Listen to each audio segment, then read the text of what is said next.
we talking about? We talking about fame. All gas, no break. We talking about fame. All gas, no break. We talking about faith. Hold the conviction, the word of my life. Trying to watch over the sin like a tight. Rope and scissors not a part of me. I be listening to the word of I am. Running from ghosts, chilling with lambs. Sacrifice, you becoming a man. Give up your soul and to come with a mark. All of your secrets are stuck in the dark. Running from lust, not a part of me. Running from sin, not a part of me. I be running, but my brothers with me. I be seeking Jesus like a drug, like with me. I be binding spirits, ain't no message with me. I be finding power, but I give them to Christ. Just my people like an ACL. I be praying for my dog in the pen. I be praying for my mom who's in sin. I be praying for my brother who's lost. I be praying for my bros in the streets. Giving the works, I know it's concrete. I would never let you fall. Give you the neck cause you lost. Pick up your cross. We be moving with the faith. Never stuck up in the... What's up, my brothers and sisters on Facebook, YouTube, Twitter, and of course, my brothers and sisters on Zoom, my Be Strong and Courageous family. How's everybody doing today? Thanks for joining us for another Bible study where we get an opportunity to dig in the word, to sharpen ourselves, sharpen our minds, sharpen our understanding on how God operates, how God wants us to operate. So as we start our Bible study today, I would like to give you a heads up. This is going to be a very candid conversation, a very open conversation. And in some people's eyes, just because of the way that the world has us operating, a very graphic conversation. But hopefully at the end of this conversation, we have a better understanding how God operates, how God views the way that we operate. Okay. So not a lot of the times, every time that Jesus talked or he shared stories or he taught, he did it in what? Can anybody help me out? Parables. He did it in parables. Thank you so much. He did it in parables. So tonight, going through this Bible study, we're going to be talking in parables. We're going to be studying this parable, and we're going to hopefully walk away with it and not look at this one-sided, one track, because this is a good example of God showing us the way that he really operates and how that really views things, and how our view of things and the way that we do things is so wishy-washy that we need a recalibration. I remember I was having a conversation with Cooligan a while ago, and I won't give you the details, but I remember one thing he said to me, and he was saying, he's like, the way that he used to live his life and the way that the things that he used to do, and it bothered him because he knew it was bothering God. He knew that the way that he was living, the way that he used to, just backslide or whatever, the journey that we all been on, it got to the point where it bothered him because he know it irritated, it frustrated, it angered God. And that stuck with me all this week as I've been studying. Parables we're going to be talking, so we're going to read and listen very slowly. We're going to walk through this. Y'all know I try not to keep you long, but we're going to really, really walk through this because we got to get it. This is very, very important, and I appreciate everybody's time and patience.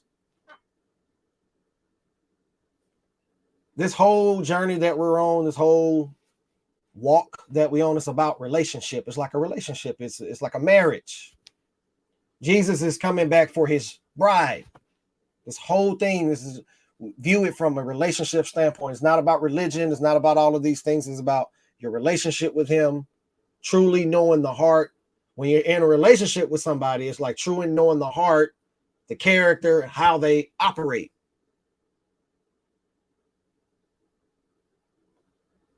So I know it's couples out there. How is we got some happily married, happily relationship people out there? Are you happy? And you treat the one that you're in a relationship well, you're in a happy, healthy relationship, happy, healthy marriage. And how we view our spouse, the one that treats us well, is there for us mentally, emotionally, spiritually, supports everything that we do. We view them so special and so rare, so valuable, that they become invaluable to us. Can't put a price on them. Everybody follow me? I'm going to go slow today. Oh, yeah. They become so rare, so important to you. You start to brag on them. I remember when God bragged on Job and James was talking about that, about the story of Job and how Angel broke it down, the example that everybody remember that? And how in this situation, when Satan was challenging Job, the faith, the belief, the relationship, the what I know in you, the value that I have in you, I can brag on you. When you a good man, your woman's gonna brag on you. When you a good woman, your man's gonna brag on you. Yeah, man, I don't know what you talking. I ain't got them kind of problem. My wife make me lunch. I got a good wife. I ain't going out there doing all that foolishness. It's a certain way we operate. And the love, the affection, the trust, the intimacy, the bonding, the little dates, the conversations, the time you spend together. All these things are important to build a healthy relationship. Am I correct? Yep. I definitely hear you, brother, on that. You know what, that brings me back to Ephesians, if I can speak. Go ahead, bro. Go ahead, bro. It just speaks about, it just speaks about Ephesians, how God says, wives, submit to your husbands as to the Lord, and husband loves your wife as Christ loved the church. He gave himself for her. When we walk in God's will, when we walk in God's word, we start to understand what it means to be a husband and a wife, and we start to understand what a relationship really is. You know what I mean? Because we walk in God's way. We walk in his light. So we know what God is talking about as far as really loving someone other than ourselves. We become as one, as we become as one with Christ. But as one with our husband and our wife, we become as one. As God said, a man shall leave his father's house and become as one with his wife. And we are one as with Christ. That's all of us together. So, I understand what you're saying, brother. You know what I mean? My point is when we follow God's word and we understand his word and what he says about his word, it's that word that transform us into what God wants us to be. So, yes, when we follow his word, wives and husbands, we can start to understand each other more, love each other more, and be what God wants us to be as a relationship, as a couple, as a family. If that makes any sense to anybody. No, I'm with you, bro. Thank you. Understanding how a relationship works, the structure of a relationship. So let's get back to it. Right? All of these things we talked about, intimacy, love, bonding, all of these things that we need necessarily to build a healthy relationship. Now let's flip that coin. You have someone that don't appreciate you and treat you horribly, not there for you emotionally or physically, spiritually, does not support you at all. Now they're not rare, special, they're mediocre, common, worthless. Instead of all that bragging that the healthy people in healthy relationships can do and are doing, here come the complaints and the resentment and the frustration and the anger. Whole thing, this whole walk, everything that we're doing, everything in this journey is about relationship. What kind of relationship do we have? How do we treat the person, hear me, that we're in relationship with? Remember, we're speaking in parables today.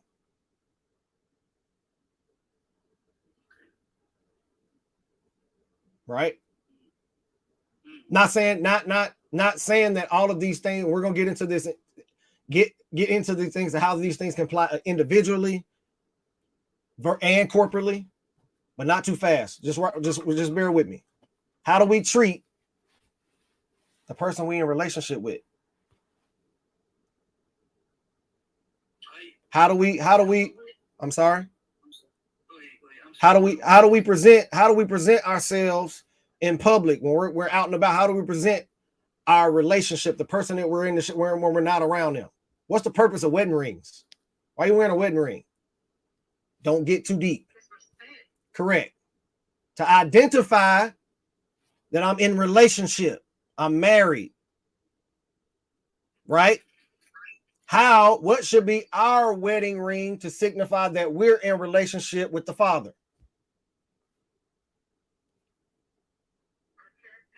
Our character, our deeds, the way that we behave, the way that we display our character at all times.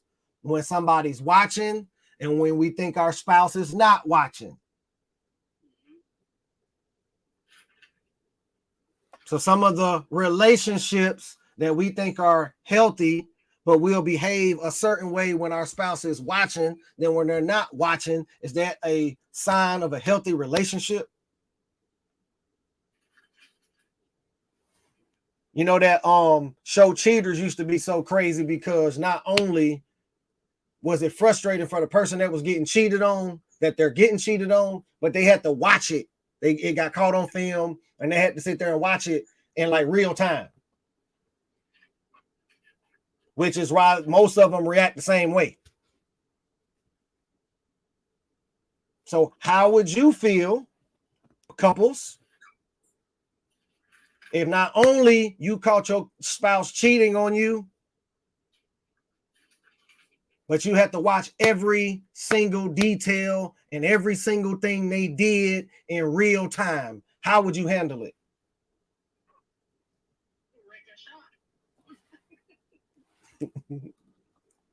How would you deal with it? Honestly. A lot of questions. Anybody else?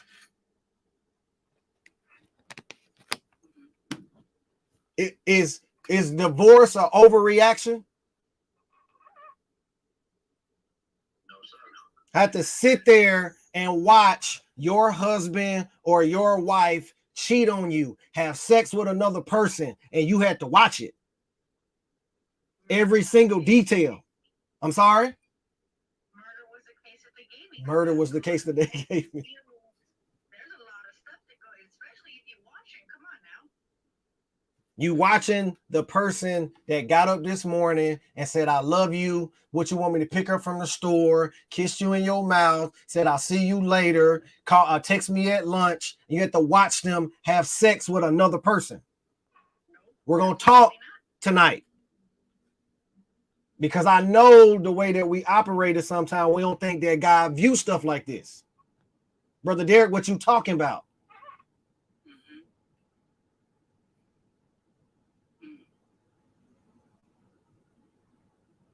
It's important. You know what? That's really hard because you know what, God, he says he wants us to work it out in his word, and he said because we're incapable sometimes of, because we're human and our emotions go all over the place. He made a contract of divorce, as we have infidelity. But it also speaks about that God said he wants us to work it out. And it's hard for somebody to stay strong like that, to work it out. But, Jesus, he was writing on the ground. And he says, he who cast the first stone, he said, he who is without sin, let you cast the first stone. It's hard to follow after that example, sometimes because we are flesh. Jesus was in the flesh, but he also was sinless and in the power of God. He was the Son of God. And then he asked the woman, he said, where are your accusers? Everybody, I just find myself sometimes, needing God more when I get myself into that situation. You see your significant other fall into a trap like that, or, and they're in that type of, that they're caught. It's just leaning on to God, asking him, what do I do next, Father? You know what I mean? And, You're correct. I want to because I don't want to get too off track. Let me go back to something you said, and then we're gonna get back on. He who cast the first stone, he had to keep reading because he told her to go and sin no more. See, it's context. And we're having a real conversation about, I'm not saying I'm not attacking you. We're having it because I want to get us back. We're going somewhere. Real conversation about the reaction and the reality of being in relationship and watching cheating, adultery against your spouse. Go ahead, Sajan. So speaking from personal experience, when you put it in a context like that, the distraughtness that God makes, that we are putting him in by our actions. I know that eating, sleeping, thinking logically, and I'm in human form, but the hurt that's carried in that, when you watch that and you feel that person break the covenant between you knowingly, it is a devastating thing. So when you put it in that context, that emotion we're giving to the one who created us, that's a whole nother type of, you ever wonder if a person feels bad in the way that they treated you? So when you put it like that, how can you not feel bad in the manner in which we're treating God? That's right. And we'll get so caught up in so easily in muscle memory and accustomed to doing the way that we do things, we don't even view or care, for that matter, how we treat in our relationship, how he views the way we operate, moving like that, so defiant in our relationship. Knowing we wouldn't move like that in our personal relationships. We know that. We know we wouldn't tolerate it. Yeah, but we God's supposed to be like, oh man, I love you, it's cool. And we don't operate like that. We got the nerve to have that type of expectation, but we won't operate like that. Let's go to Ezekiel 23, and we're going to start at verse 1. Ezekiel 23, we're going to start at verse 1. And we're going to read through this very slowly because we're going to try to get through the whole chapter. And we'll see what the Holy Spirit allows us to do today. Yeah, when you're not talking, just keep pressing mute because it's a lot of background noise, everybody. So just press mute when you're not talking.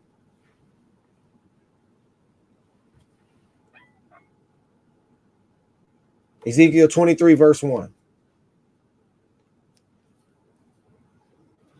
It says, the word of the Lord came to me. Son of man, there were two women, daughters of the same mother. We're talking in parables tonight. Let's not allow subjective language or distraction allow us to miss the point.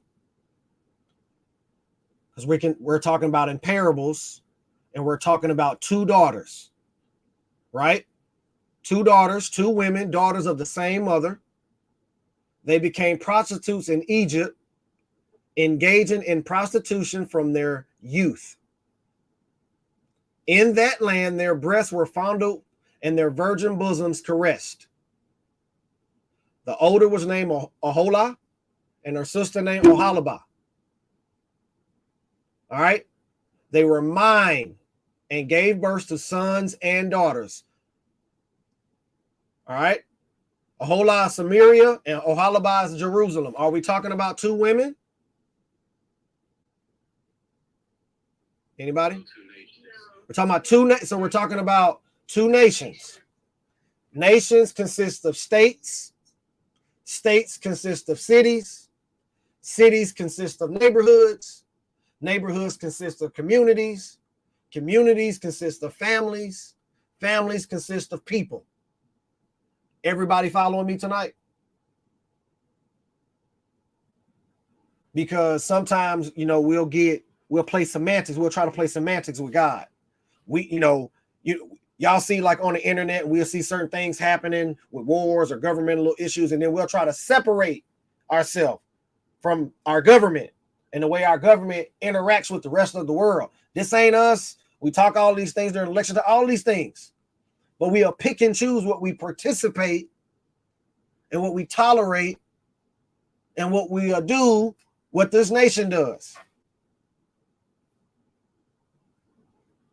So we're talking about two sisters, two nations. And when we're talking about two nations, we're talking about the nations and its people, the way they operate.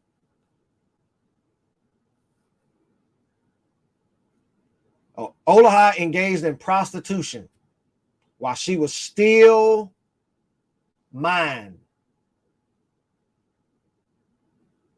And she lusted after her lovers, the Assyrians. Warriors clothed in blue, governors and commanders, all of them handsome young men and mounted horsemen. She gave herself as a prostitute to all of the elite of the Assyrians and defiled herself with the idols of everyone she lusted after. She gave herself as a prostitute to all of the elite. She lusted after the governors, the high position men. Does that sound familiar? That the characteristics of how we move and how we operate, both men and women. Then you got this big argument on the internet about who make this amount of money and you can't make this amount of money. You need to be this type of person and no God in it. You don't hear none of those conversations of what do you look for in a woman? What do you look for in a man? The way somebody to operate the way God operate, somebody with God's character, the way that they love God more than they love me.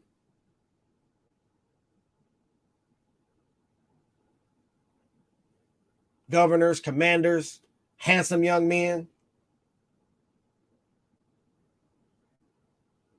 She did not give up the prostitution she began in Egypt during her youth. During her youth, she slept, during her youth, men slept with her. Right? We got people out here moving around, still doing the same stupid things we were doing in our youth.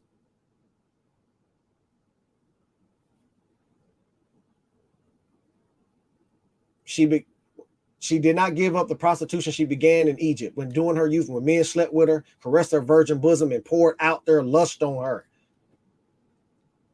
God got to sit back and watch somebody. What did it say? It said while she was still mine, she lusted after her lovers. God is watching this graphic, demonic, rebellious activity that's going on for people that belong to him, that say they belong to him, that say that they're in relationship with him.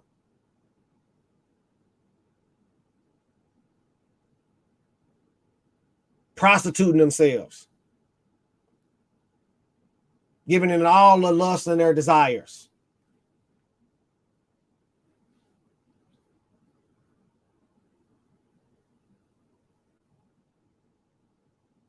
And we live in a land where not only do people don't see a problem with it, they will attack you when you try to say otherwise, when you try to educate them, when you try to. Everybody follow me? Therefore, I deliver her into the hands of her lovers, the Assyrians, from the ones from who she lusted.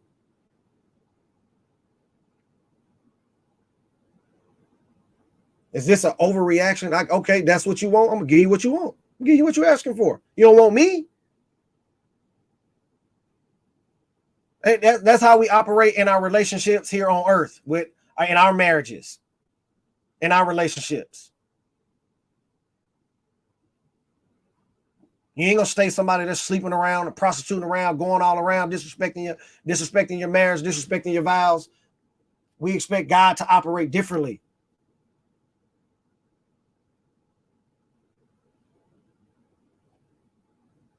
Jim said that yesterday towards the end of the Bible study, we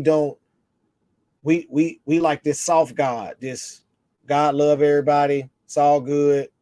Just like you were saying, brother, that verse you were saying earlier, so many people take it out of context. He who without sin cast the first stone.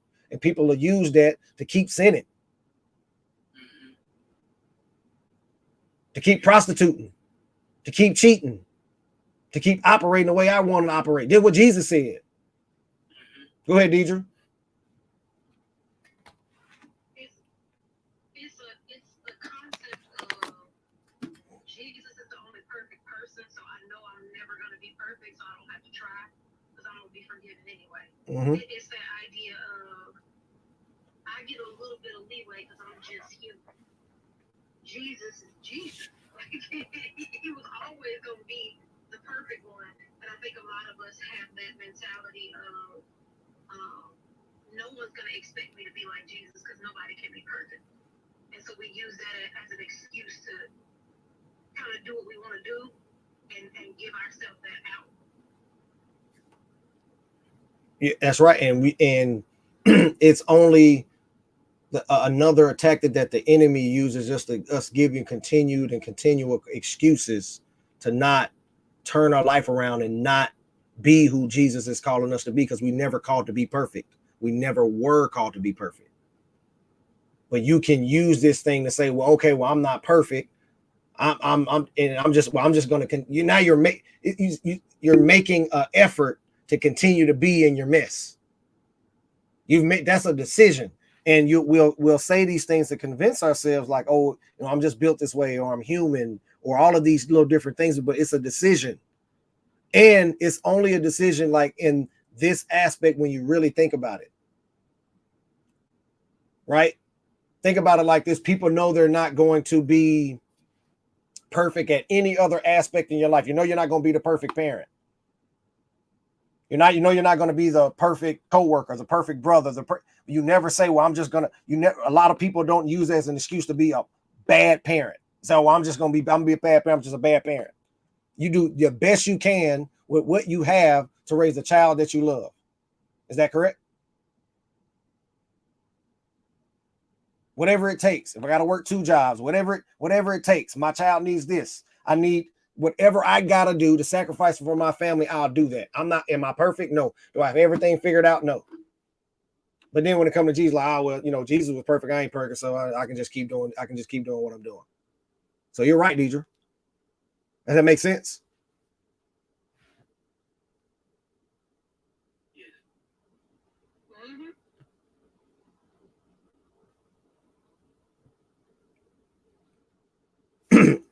God says, so therefore I deliver her into the hands of her lovers, the Assyrians, the ones whom she lusted. They stripped her naked, took her away, her sons and daughters, and killed them with the sword. I'm sorry. And she became a byword among women, and punishment was afflicted on her. Watch this.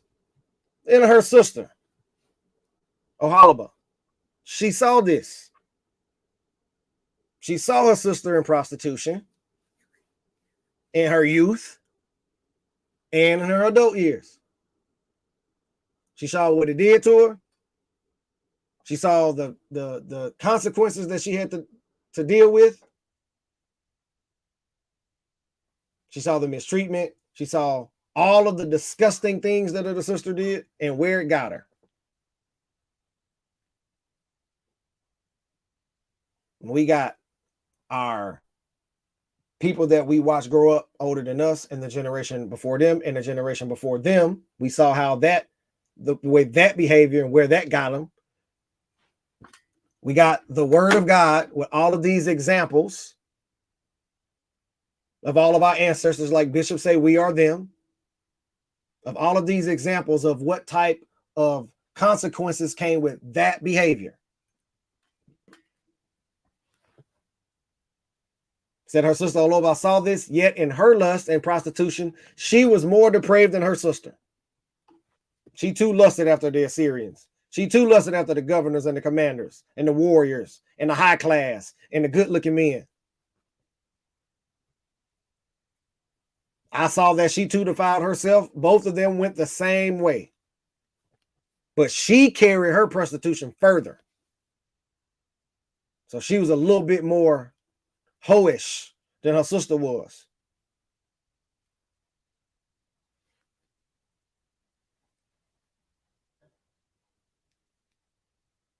Y'all think our generation today is a little bit more rebellious, a little bit more promiscuous? Mm-hmm.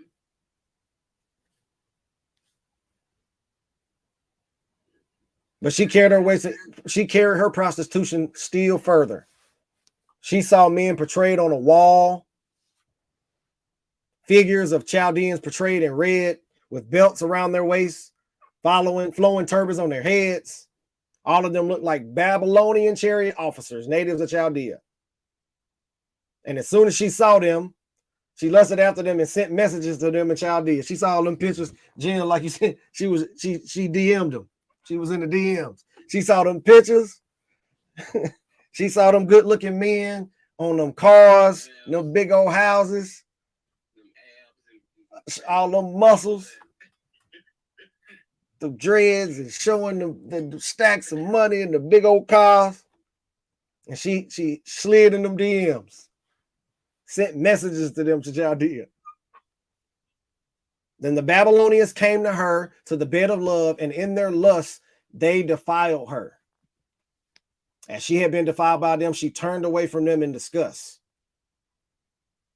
When she carried on her prostitution openly and exposed her naked body, I turned away from her in disgust, just as I had turned away from her sister.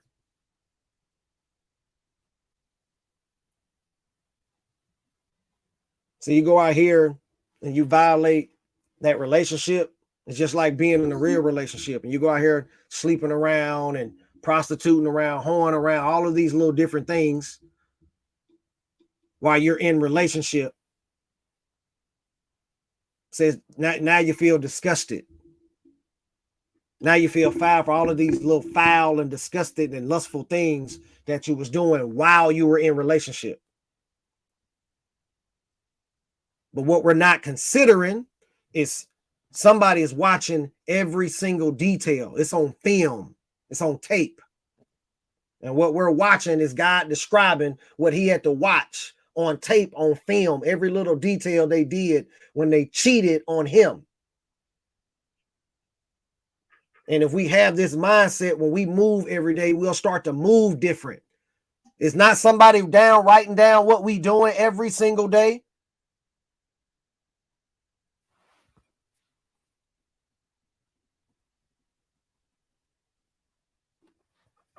Then the Babylonians came. And when she carried on her prostitution openly, they exposed her body, naked body, and I turned away from her in disgust, just as I turned away from her sister. Yet she became more and more promiscuous. As she recalled the days of her youth. Here we go. Recalled the days back in the day when I used to be young, when I used to be around here hoeing around, when I used to be out here partying, when I was out here in a land of Egypt.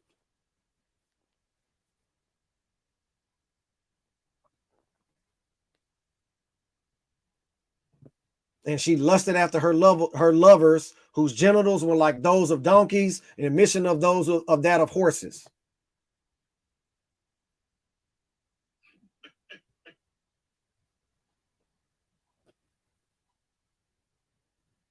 Kind of go ahead, bro. Go ahead, bro. It reminds me of attitude, even modern day, understanding how worthless a woman will feel in her past. And like she like, I'm no good for nobody. You know what I'm saying? And it's like, I might as well just continue to be this. That's right. Because I'm no good for it's like that worthless feeling. And it's like we don't understand like how God look at that. Because God he don't care for pity parties. He cares for repentance. That's right. So carrying on being worthless and continuing is even worse. That's why when you said the woman in prostitution or adultery or whatever, he said, don't go back and sin no more. Don't go off how you feeling, disgusting you feeling. Don't go off of that. Mm-hmm. You know what I mean? Don't go off none of that. Just don't go sin no more. And that's like the same message for even modern day. Don't go back because you feel worthless and like you just want to throw in a towel and say, God can't save me. I'm too worthless. Like he don't look at that and be all like, gracious towards it. He's just like, I want you to stop. Mm-hmm. That's right. It says, so you long for the lewdness of your youth. When Egypt, your bosom was caressed and your young breast fondled. This is the description of what I had to watch. You're supposed to be in relationship with me. It said at the beginning of the chapter, she was prostituting herself while she was mine.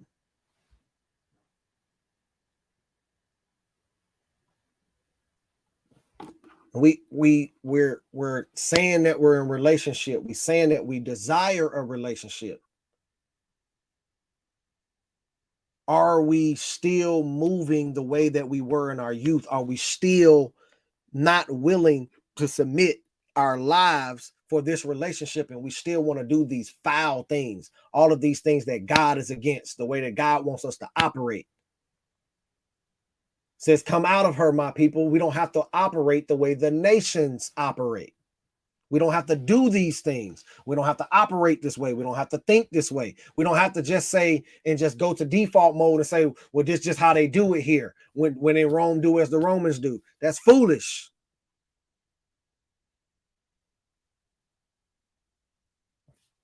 Put your wedding ring on and act like you're married. Or don't think divorce is an overreaction. And divorce from God means separation from God. And we know what that means. It says, therefore, a whole lot about this is what the sovereign Lord says. I will stir up your lovers against you, those you turned away from in disgust, and I will bring them against you from every side. The Babylonians and the Chaldeans, the men of Pico and Shoa and Koa, and all of the Assyrians with them, the handsome young men and all of the governors and commanders, chariot officers, and the men of high rank, all mounted on horses. They will come against you with weapons, chariots and wagons, with a throng of people. And they will take up positions against you on every side.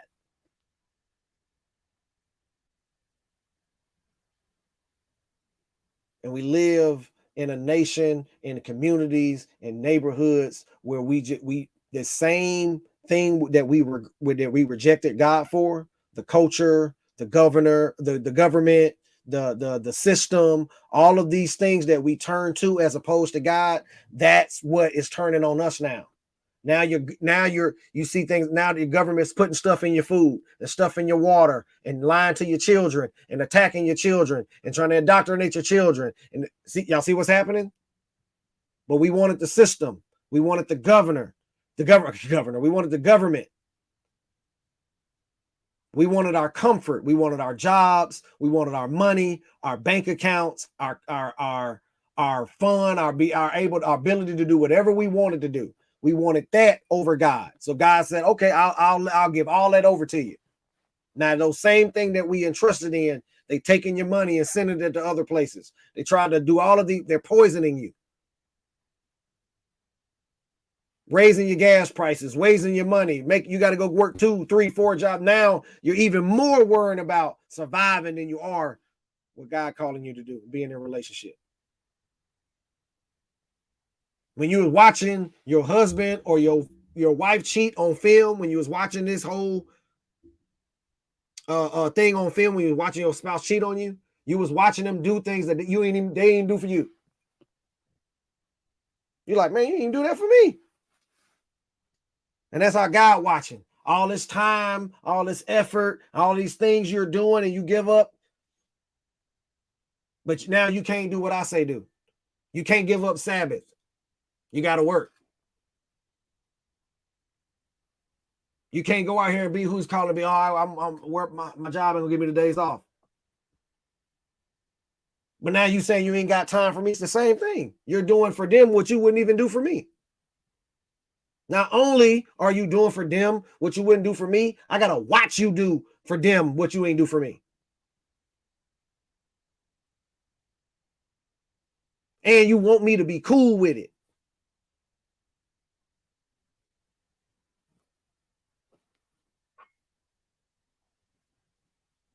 So they will come against you with weapons, chariots, and wagons, with everything they got. And I'll turn over you for punishment, and they will punish you according to their standards. That's what you wanted. They'll cut off your noses, cut off your ears, and those who are left will fall by the sword. And they'll take away your sons and your daughters, attacking your families. This is what you wanted.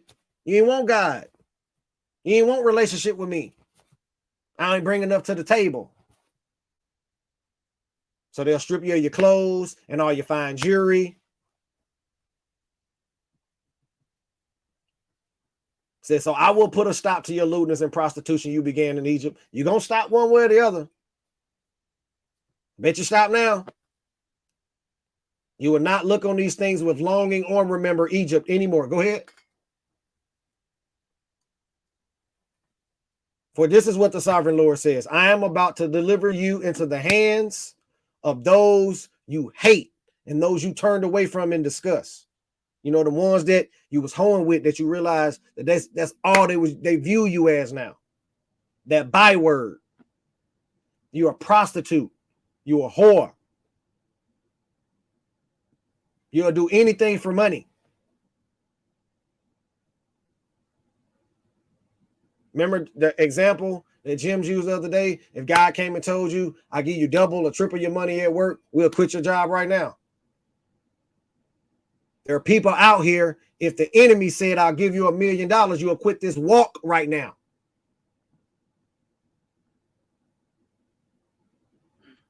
Because some people are just that foolish. I remember watching an episode of Martin one time, and they were talking about, for $1 million, I'll do this, I'll do that. And Cole said, man, for $1 million, I'll kill myself. We're just that foolish.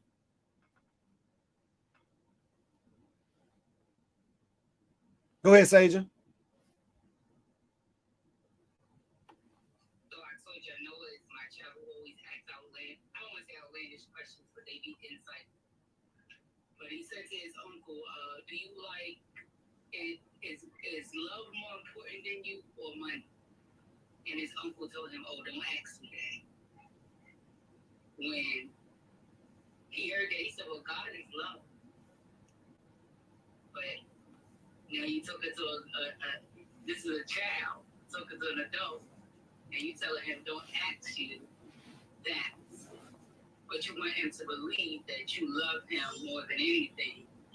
But if he asks you what is more important to you, love or money, and telling him don't ask you that is a contradiction in itself. That's right.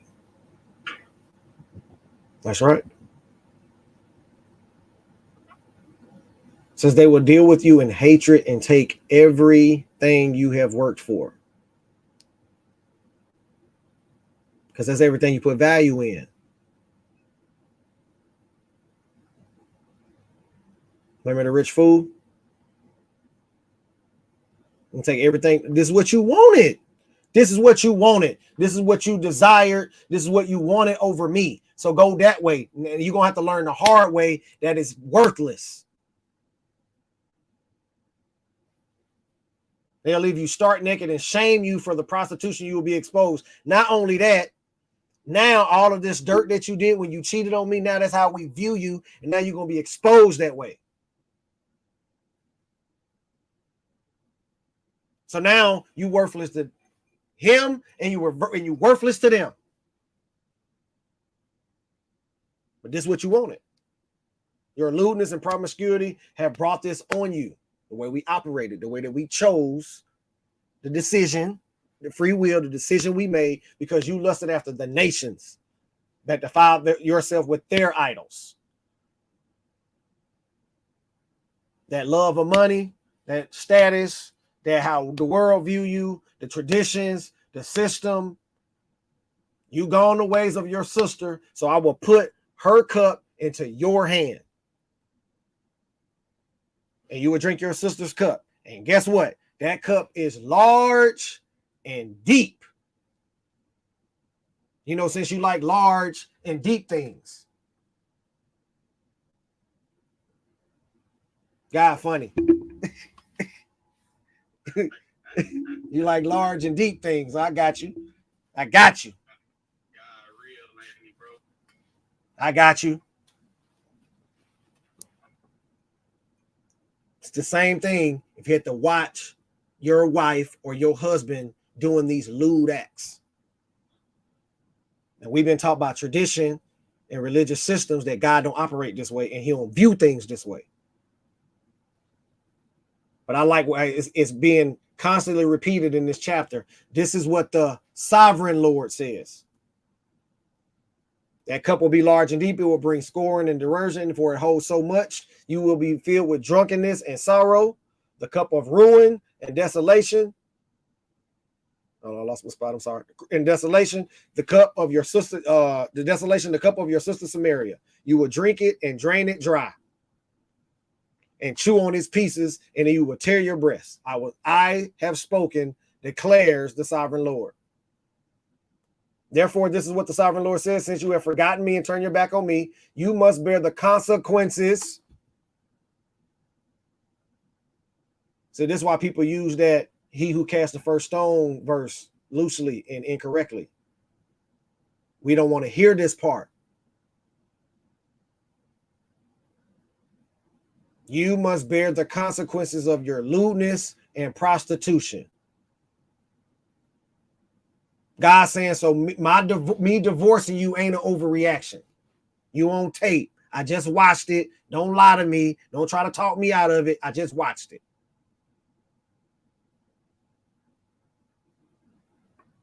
My lawyer will be contacting you.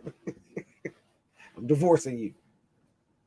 The Lord said to me, son of man, you will judge Olaha and Olabah, then confront them with their detestable practices, for they have committed adultery and blood is on their hands. They committed adultery with their idols. They even sacrificed their children, whom they bore to me as food for them. Pause right there. So we know many ways people out here sacrificing their children. We don't have to speak on the obvious. Let's speak on the one that's not so obvious and the reason why we don't view it as sacrificing your children. We are so busy prostituting yourself and doing everything according to the system and the land and doing everything that God is describing these two sisters, and we'll send our kids to the system to continue this cycle of building the same people over and over again. And we'll send them to these schools knowing that they're lying and indoctrinating them and doing all of these things and teaching them these detestable things. And we'll sacrifice under the excuse of, gotta send them to school. I gotta work. And you know that they're lying to them. You know that they're trying to indoctrinate them. Jim's told an interesting story. His kids doesn't celebrate the holidays, goes to a Christian, Christian school, I believe. But the point is, like, they don't celebrate it in this house. So they asked them, what comes to mind when you think of Christmas or any of these Santa Claus and all of these things that the system is teaching them and not what we're teaching them. And we know this and we send them every day. And we'll say these excuses like we got to, but then when they come home, because we're so tired of prostituting all day, that we don't spend time to unindoctrinate them or try to navigate them through what is reality and what's not. You just hand them an iPad, you're tired, move on about your day, getting ready for prostituting the next day.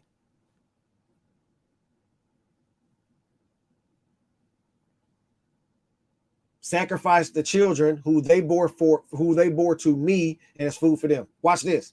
They have also done this to me.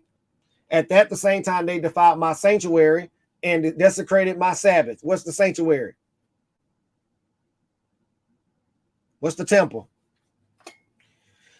Excuse me.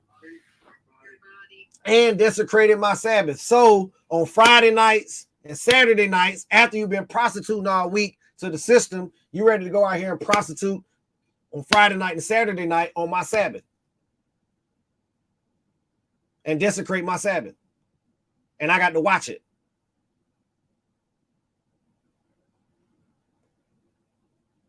Just for you to tell you don't think nothing wrong with it. You don't even view it as desecrating my Sabbath.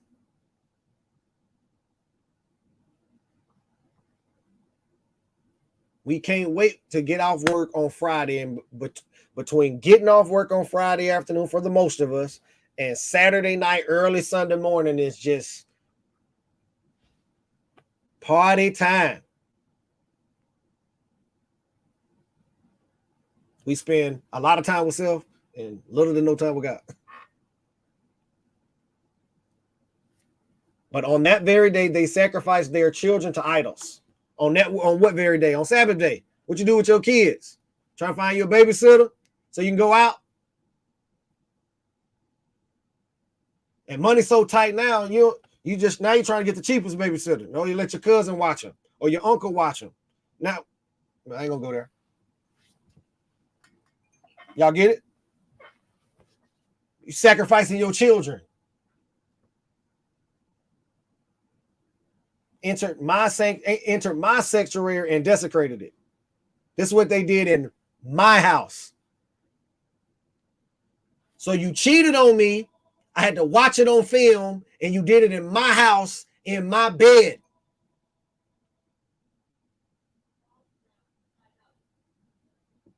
Man. They even sent messages for men who came far away. So it wasn't just one time you did it. And when they arrived, you bathed yourself of them, applied makeup, and put on jewelry. You ain't do this stuff for me.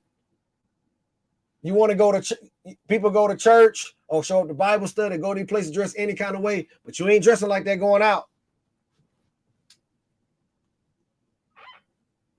You got going out clothes, but you ain't got like going to church clothes or going to fellowship clothes. You sat on your elegant couch. Listen what God said. You sat on an elegant couch with a table spread before it, which you had placed the incense and olive oil that belonged to me. Man, God ain't playing. I had to watch this.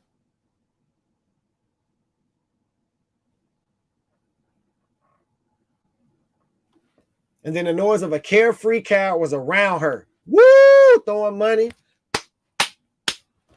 Yeah. Popping in here. Brought from the desert along with men from the rabble, and they put on bracelets of the wrists of the woman and her sister, beautiful crowns on their heads. Then I said about the one who worn out by adultery, now let them use her as a prostitute, because that's all she is. And they slept with her as men sleep with a prostitute. So they slept with those lewd women, Olaha and Olabah. But righteous judges will sentence them to the punishment of women who commit adultery and shed blood, because they are adulterous and blood is on their hands. We're almost done. This is what the sovereign Lord says.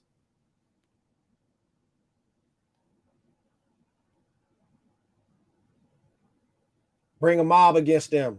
Give them over to terror and plunder. The mob will stone them and cut them down with their swords. They will kill their sons and their daughters and burn down their houses. Is divorce as an overreaction for what I just had to watch on this tape?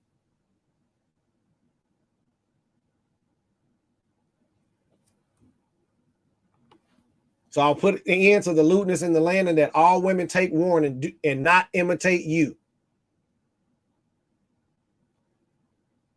I send it an example so don't nobody imitate what these two sisters, these two nations, these states, these cities, these communities, these neighborhoods, these families, these people doing what they're doing against me when they belong to me. And they're supposed to be in relationship with me, with my wedding ring on, doing it in my house.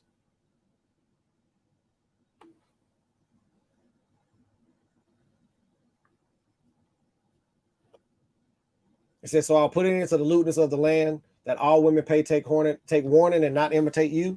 You will suffer the penalty for your lewdness and bear the consequences of your sins of idolatry. Then you will know that I am the sovereign Lord. Then you'll know how I operate. And everybody else, when I set this example, gonna know how I operate.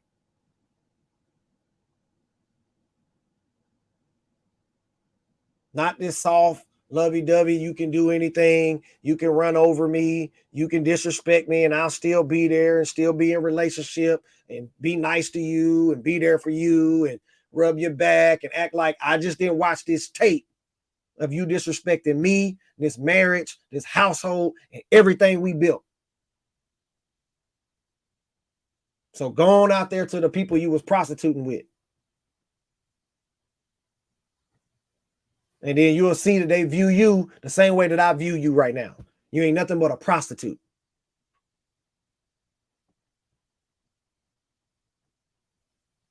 Or